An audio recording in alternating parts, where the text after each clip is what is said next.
Heshima na upendo kwa watu wote duniani.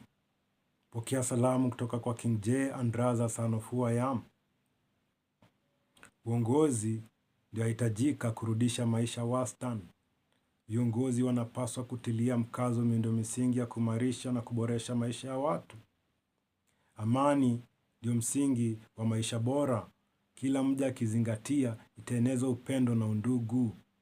Yapaswa tupendane wanadamu, tutatue kila mzozo kwa kuelewana kupitia mazungumzo, tujue chanzo ya mzozo, ikiwa ni uongozi, tubadilishe kupitia demokrasia.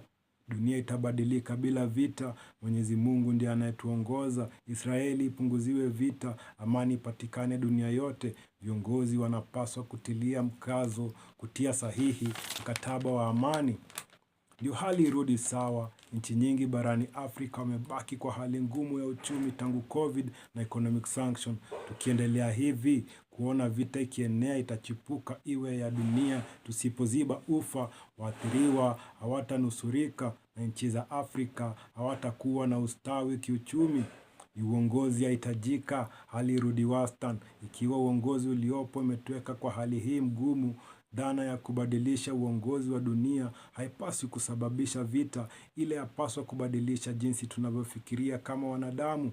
Mwenyezi Mungu amekusudia tuishi kwa pamoja kwa amani, umoja na upendo, na amani itafaidi watu wote.